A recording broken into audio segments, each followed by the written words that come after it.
కానీ పిల్లలు కానీ అక్కడికి ప్రైవేట్ మీద పోతున్నాం. కానీ ప్రైవేట్లో ఏ టీచరు బీఈడి చేసిన టీచర్ ఉండడు. మీరు చూడండి, ఏ స్కూల్ అని పోయి మీరు చూడండి, చెక్ చేయండి, ఇంటర్మీడియట్ డిగ్రీ అంతకంటే ఎక్కువ ఉన్న ఏ టీచర్ ఉండడు. కానీ ప్రభుత్వ పాఠశాలలో పెద్ద పెద్ద చదువులు చదివిన ఉపాధ్యాయులు ఉంటారు. బీఈడీలు బిఎస్సీలు చేసి చాలా కష్టంతో వచ్చి టీచర్లు ఉంటారు. ఇక్కడనే నాణ్యమైన విద్య అందుతుంది.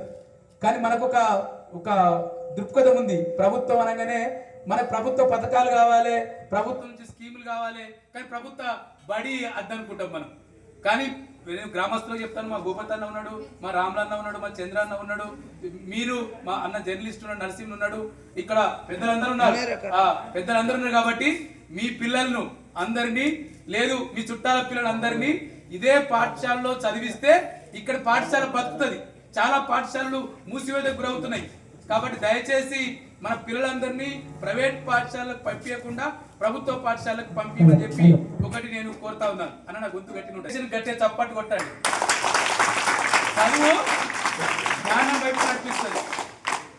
చదువు జ్ఞానం వైపు నడిపిస్తుంది. అజ్ఞానము ఇవాళ ఇంకా మూఢనమ్మకాల పేరుతోటి, మంత్రాల పేరుతోటి, దయ్యం పేరుతోటి, రకరకాల పేరుతోటి మూఢనమ్మకాలు నమ్ముతాం. కానీ భవిష్యత్తు ఈ దేశం మొత్తము శాస్త్ర సాంకేతిక రంగాల్లో అభివృద్ధి చెందుతుంది. కానీ మనం ఇంకా వెనకడిగేస్తా ఉన్నాం. గ్రామీణ ప్రాంతాల్లో ఉండి మూఢనమ్మకాలు పాటించుడు ఇంకా రకరకాల చేస్తా ఉన్నాం. కాబట్టి అదొకటి, అవన్నీ వినాలని చెప్పి కోరుతూ నేను విగ్రహదాతకు ఒక రిక్వెస్ట్ చేస్తున్నాను. వీలుంటే మీరు కూడా వెనుకబడ్డ వర్గాలకు